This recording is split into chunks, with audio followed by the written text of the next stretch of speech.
حضرت علی کے ایک بھائی تھے جناب عقیل. جناب عقیل وہ جب انہوں نے کلمہ پڑھا تو نبی پاک کے بڑا قریب رہنے لگے، اور میرے نبی کریم صلی اللہ علیہ وسلم بھی ان سے بڑا پیار کرتے. حضور فرماتے تیرا کلمہ پڑھنے کی مجھے ڈبل خوشی ہوئی ہے. یا رسول اللہ کس طرح؟ فرمایا ایک میرا تو صحابی بنا ہے، دوسرا تو میرا بھائی تھا مسلمان ہو گیا. حضور بڑا پیار کرتے. اب یہ محبت جو ہوتی ہے نا، اس میں دوڑ بھی لگتی ہے اور یہ بری نہیں ہوتی، یہ دوڑ بڑی اچھی ہوتی ہے. حضرت عقیل اب قریب رہنے لگے. میں نے عرض کیا کہ نبی پاک اپنے ذاتی کام حضرت صدیق اکبر کو بتاتے تھے. گھوڑے کی تیاری کر، فلاں کام کرنا ہے، سیدہ فاطمہ کی شادی کرنی، ہر معاملے میں سیدنا صدیق اکبر پیش تھے. اب جب عقیل بن ابی طالب آئے تو حضور کا پیار تھا ان سے بھی، اب محبت کی جنگ چھڑ گئی. اب جناب عقیل کہتے ہیں میں کہنے لگا یار یہ کہیں پیچھے ہوتا ہی نہیں، ہر معاملے میں اسے پیچھے بٹھاؤ بھی تو آگے آ جاتا ہے، اس نے کیا کمال کر دیا ہے. کہتے ہیں آہستہ نا میں جوان تھا، ابھی نوجوانی کا عالم تھا، تو وہ خاص پہلو میں سمجھنے سے ابھی قاصر تھا. توجہ ہے آپ کی؟ کہتے ہیں ایک دن نا بڑی باتوں میں حضور فرماتے ابو بکر میرا گھوڑا تیار کرو، تو کہتے ہیں میں دوڑ کہتا تو چھوڑ میں کرتا ہوں. کہتے ہیں وہ چپ کر جاتے. جتنی جگہ وہ مجھ سے بن سکا میں نے روکا.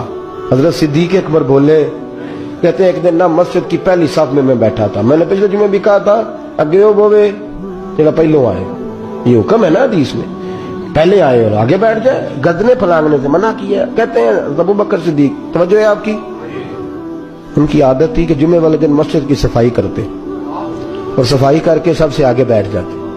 بات ذرا میں نے قریب ہو کے سب دی، پاس بیٹھ جاتے. عقیل بن ابی طالب کہتے ہیں میں بھی آیا سیدنا صدیق اکبر، اور مجھے کئی دنوں سے جلال تھا کہ یہ پیچھے ہوتا ہی نہیں. کہتے ہیں میں آیا تو حضرت ابو بکر آگے بیٹھے تھے، تو میں نہ جان بوجھ کے، بچہ تھا اور محبت تھی سرکار سے، ابو بکر سے بغض نہیں کوئی، خدا را اس بات کو ضرور ذہن میں رکھیں. فرماتے میں نے کہا ابو بکر اٹھ. مزے کی بات یہ ہے کہ جس مسجد میں صدیق اکبر بیٹھے اس کی جگہ بھی انہوں نے خرید کے دی ہے. مسجد نبی کی زمین کی سب سے پہلی رقم حضرت ابو بکر صدیق نے ادا فرمائی. اٹھ. کہتے اٹھے، پیچھے چل. توجہ ہے آپ کی؟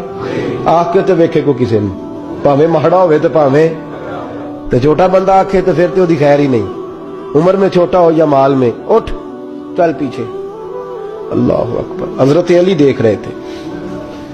کہتے ہیں سیدنا صدیق اکبر اٹھے پچھلی صف میں، پھر اس سے پچھلی صف میں، پھر اس سے پچھلی صف میں، 7ویں صف میں پہنچ گئے اور وہاں ہاتھ باندھ دیے. کہنے لگے شہزادے اجازت دے تو یہاں بیٹھ جاؤں، تو رسول اللہ کا خاندان ہے، اجازت دے تو یہاں بیٹھ جاؤں. حضرت عقیل کہتے ہیں بیٹھ جاؤ.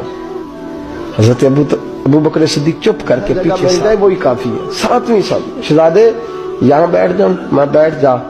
وہاں بیٹھ گئے، نماز جمعہ پڑھا، سب چلے گئے. حضرت علی حضور کی بارگاہ، یا رسول اللہ عقیل کو تو کچھ سمجھائے. حضور نے فرمایا کیا ہوا؟ کہ حضور اکثر ابو بکر صدیق سے یار جاتا ہے، آج بھی پہلی صف سے اٹھا کے 7ویں صف میں. شکایت تو حضرت عقیل کی لگ رہی ہے نا، اور حضور فرماتے علی تو عقیل کی چھوڑ، بتا ابو بکر نے کیا جواب دیا ہے. تو ابو بکر کی بتا، تو اس کی چھوڑ، تو اس کی، تو میرے دوست کی، میرے یار کی، میرے خلیل کی بتا. تو حضرت علی رو پڑے.